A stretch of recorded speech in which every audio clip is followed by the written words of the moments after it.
તમારી કૃપાથી અમારા બધા ભક્તોના જીવનમાં વિરામ એટલે કે વિશ્રામની સ્થિતિ પ્રાપ્ત થાય એવી હે પ્રભુ તમે બધા ભક્તો પર કૃપા કરજો. અને વાત પણ સાચી કે જ્યાં સુધી ભગવાનને કૃપા નહીં થાય ત્યાં સુધી જીવોને આ સંસારની અંદર આરામ થઈ શકતો નથી. એટલે હંમેશા ને હંમેશા બધા ભક્તોએ એ કાળજી રાખવી કે ભગવાનની કૃપા થાય એવા કામો કરતા રહેવું. કંઈક ને કંઈક કર્મ કરશે તો જ આપણને એનું ફળ મળી શકે.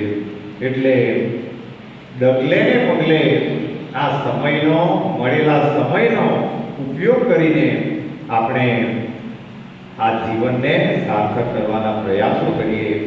નહીં તો ઘણીવાર જીવનમાં એવું થાય કે વાતોમાં કંઈ પણ તથ્ય નહીં હોય અને બધા માણસો એ જ વાતોને આ જ વાતોને બહુ મોટી લાંબુ વિચારી કાઢે. આ સંસારીઓની સ્થિતિ શું થાય કે વાત એકદમ સામાન્ય હોય પણ એટલું બધું લાંબુ વિચારે એટલે એને લીધે જીવનમાં માણસો હેરાન થાય. એક ટ્રેનની અંદર બધા ધ્યાનથી સાંભળજો. માણસોની સ્થિતિ શું થાય એનો આ જીવંત કિસ્સો છે. બધા ધ્યાન દઈને સાંભળજો. એક ટ્રેનની અંદર એ રેલગાડીની અંદર એક ભાઈ અને એક છોકરો મુસાફરી કરે.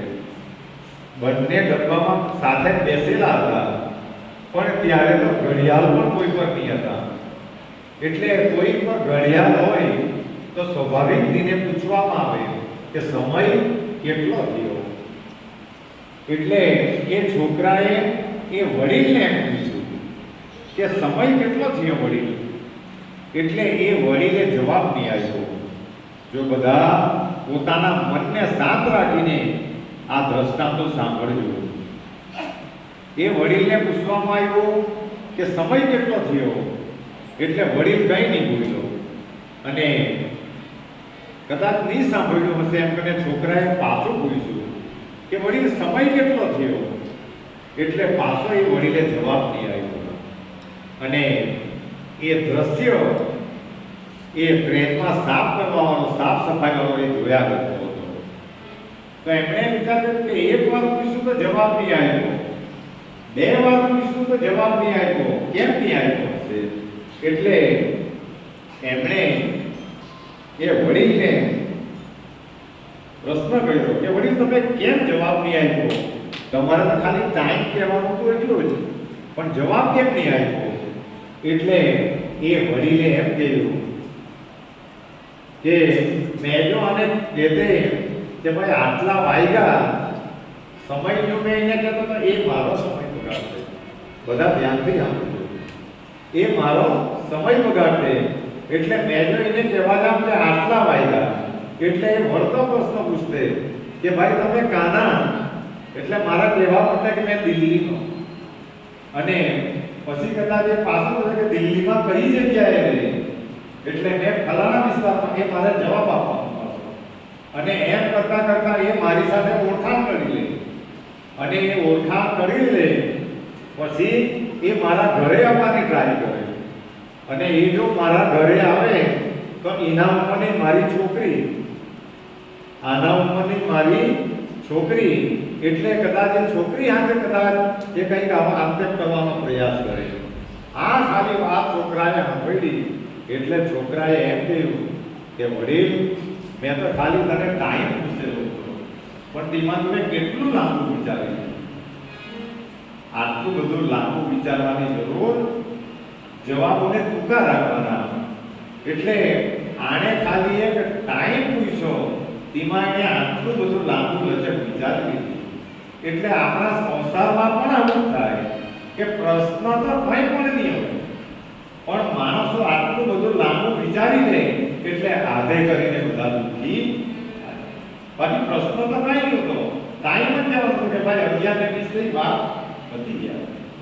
એટલે આવા પ્રશ્નો જ્યારે સંસારમાં આવે તો કોઈએ આટલું બધું, અને દુનિયામાં કોઈ એવા પ્રશ્નો નથી કે જેનો હલ નહીં મળે, પણ માણસો હાથે કરીને એને લાગુ કરે અને લાગુ કરતા કરતા એક દિવસે રબડ તૂટી જાય. એટલે ભક્તો સાથે તો સંપર્ક તૂટી જાય, પણ સદગુરુ સાથે પણ સંપર્ક તૂટી જાય, કારણ કે બાકી વાતોમાં તો કંઈ પણ નહીં હોતું.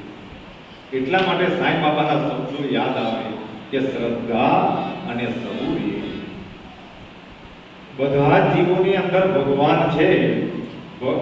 આ શબ્દો આપણે બધાએ સાંભળેલો.